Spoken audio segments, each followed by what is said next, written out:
ಸಂಚಾರಿ ಸ್ಟುಡಿಯೋದ ಎಲ್ಲ ವೀಕ್ಷಕರಿಗೆ ಸ್ವಾಗತ. ಕೊನೆಗೂ ರಾಧಮ್ಮ ಮುತ್ತುಸ್ವಾಮಿಯವರಿಗೆ ನ್ಯಾಯ ಸಿಕ್ಕಿದೆ. ಮನೆ ಕಟ್ಟಿಕೊಡುವಂಥ ಭರವಸೆ ಕೊಟ್ಟಿದ್ದಾರೆ. 94Cಯಲ್ಲಿ ಅರ್ಜಿ ಕೂಡ ಕೊಟ್ಟಿದ್ದಾರೆ. ಹಾಗಾಗಿ ಇವತ್ತು ಏನು ಧರಣಿ ಸತ್ಯಾಗ್ರಹ ಇದೆ, ಇವತ್ತಿಗೆ ಕೊನೆ ಆಗ್ತದೆ. ಇದು AC ಕಚೇರಿ ಮುಂದೆ ಇದ್ದೇವೆ. ಇವಾಗ ತಾನೇ ಊಟ ಮಾಡ್ತಾ ಇದ್ದಾರೆ ಎಲ್ಲರೂ.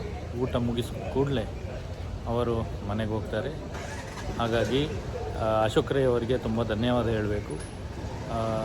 ಮೊನ್ನೆಯಿಂದ ಸತತವಾಗಿ 8ನೇ ದಿನ ರಾತ್ರಿ ಹಗಲು ನಾನು ಕೂಡ ಇದ್ದೆ.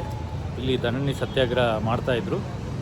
ಆದರೆ ಇವತ್ತು ಅಶೋಕ್ ರೈ ಅವರು ನಿನ್ನೆ ಕೊಟ್ಟ ಭರವಸೆಯಂತೆ ಇವತ್ತು AC ಅವರ ಜೊತೆ ತಹಶೀಲ್ದಾರ್ ಜೊತೆ ಮಾತುಕತೆ ನಡೆಸಿ ಇವತ್ತು 94Cಯಲ್ಲಿ ಅರ್ಜಿ ಕೊಡಲಿಕ್ಕೆ ಹೇಳಿದರೆ ಅರ್ಜಿ ಕೂಡ ಕೊಟ್ಟಿದ್ದಾರೆ. ಅರ್ಜಿ ಕೊಟ್ಟು ಇವತ್ತು ಇನ್ನು ಮನೆ ಕಟ್ಟುವಂಥ ಕಾರ್ಯ ಕೂಡ ನಡೀಲಿಕ್ಕಿದೆ. ಮುಂದೆ ಏನಾಗ್ತದೆ ಅನ್ನೋದನ್ನು ಕೂಡ ನಾವು ಇದೇ ಚಾನಲ್ನಲ್ಲೇ ನಾವು ನಿಮಗೆ ತೋರಿಸ್ಕೊಡ್ತೀವಿ ಅಂತ ಹೇಳ್ತಾ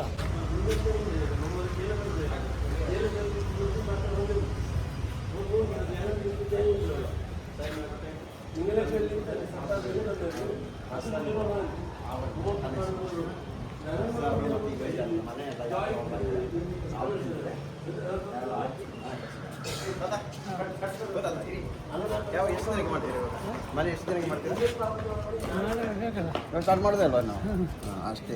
ನಾಳೆ ಕರೆಂಟ್ ಹಾಕ್ಕೊಡ್ತಾನೆ ಬರ್ತಾರೆ. ಅರ್ಜಿ ತಗೊಂಡ್ರು, ಅರ್ಜಿ ಕೊಟ್ಟಾಯಿತು, ಎಲ್ಲ ಮುಂದುವರಿಸ್ತಾ ಇದ್ದಾರೆ. RI ಅವರು ಏನೋ ನಮಗೆ ಮನೆಗೆ ನಾವು ವ್ಯವಸ್ಥೆ ಮಾಡಿಕೊಡ್ತೀನಿ ಅಂತ ಹೇಳಿದ್ದಾರೆ. RI ಮತ್ತು ಕಳಬ ತರಿಸ್ತಾರರು ನಾವೇನೋ ಮಾಡಿದ್ದೀವಿ, ತಪ್ಪಾಗಿದೆ, ಸರಿ ನಾವು ಒಂದು 2 ರೋಡ್ ಕಲ್ಲು ಇಳಿಸ್ಕೊಡ್ತೀವಿ ಅಂತ ಹೇಳಿದ್ದಾರೆ.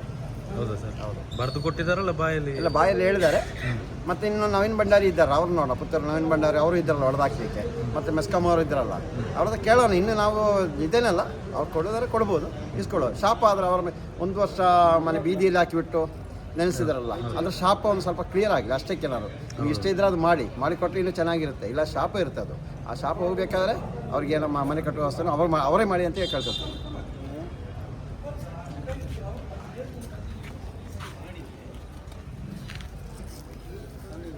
ಧರಣಿ ಸತ್ಯಾಗ್ರಹವನ್ನು ಮುಗಿಸ್ತಾ ಇದ್ದೀವಿ. ತುಂಬ ಧನ್ಯವಾದಗಳು ಎಲ್ಲರೂ.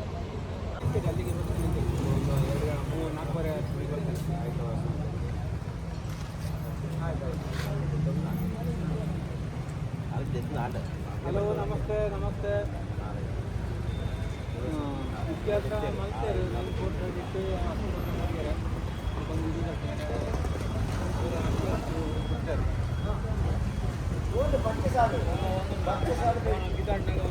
ಬರ್ತೀವಿ, ಅಲ್ಲೇ ಬರ್ತೀವಿ.